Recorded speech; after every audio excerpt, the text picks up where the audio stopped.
What's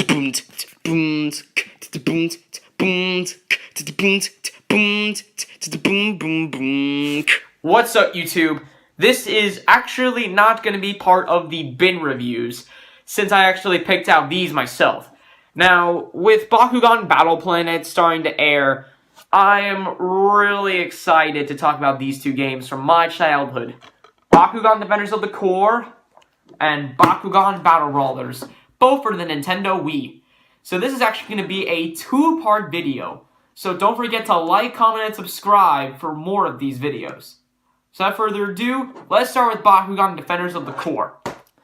This game came out in 2011 for the Nintendo Wii, the PS3, and the 360. As you can see, I own the Wii version. The story is very interesting.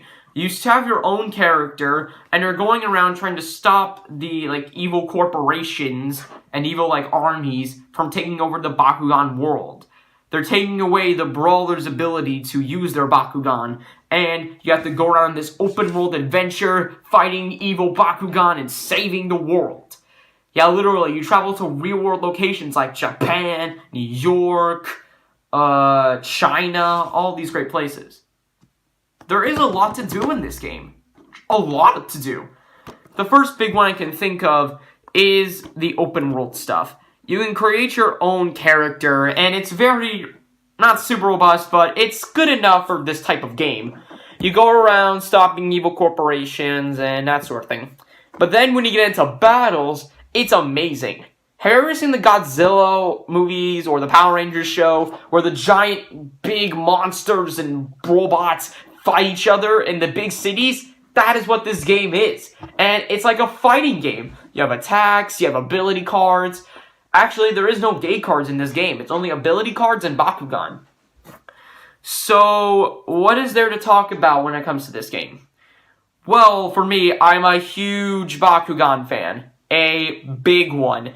I grew up with the series, I grew up with the anime, and I grew up with the toys. And especially this game. I remember I saw the trailers for this game with that song, Complete the Mission. It was amazing. Hands down, an amazing song. But what is there to like about this game? Is it just typical button masher? Oh, yes. But there is some content. The story mode is actually fairly long for a kid's game. You have a ton of unlockables like Bakugan, ability cards, traps, and you can even get some cheat codes to unlock some bonus content, which is always very fun in this game. There's also a versus mode for 2 players, or even 4 players if you want a 4-player free-for-all, and the story mode itself is decent for the kids' game. But is there anything wrong with it? Yeah, of course. There is no game that's perfect. There are games that are close to being perfect, but there is no game that's perfect. The big problem with me and this game is just the fact that once you're done everything, it gets kind of boring. I say that for a lot of games, but it's true. Other than unlocking the Bakugan and getting the ability cards, there isn't that much to do. And the other thing that's kind of annoying is just a little nitpick. I wish you could play this game without the nunchuck controller, because back then when I had my Wii, this was always the biggest problem. I hated using the nunchuck. They were always breaking on me, so I kind of wish that this game could use the Wiimote by itself, but hey, it's fine, I guess. Also, there are certain Bakugan that I wish you could play as. For example, there are things called Bakugan traps in the game, but you can't play as them. You can only play as the certain Bakugan that's in the game. Also, overall, I wish that there was an extra story mode where you could play as the Battle Brawlers, going through their adventures.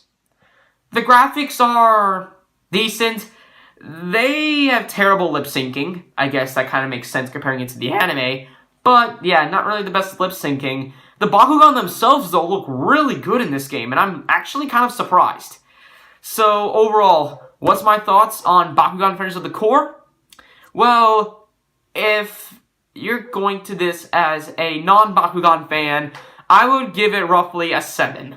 It's fun, it's engaging for a rental, but if you're a Bakugan fan, this is an easy 8.5 out of 10. As this game is very fun to play, has an engaging story mode, has a decent amount of unlockables, And even though the lip syncing isn't really the best, and once you're done everything, it can get kind of boring, and like I said before, you can't use the nunchuck, it's still very fun. So, if you have the chance, I highly recommend picking up this game.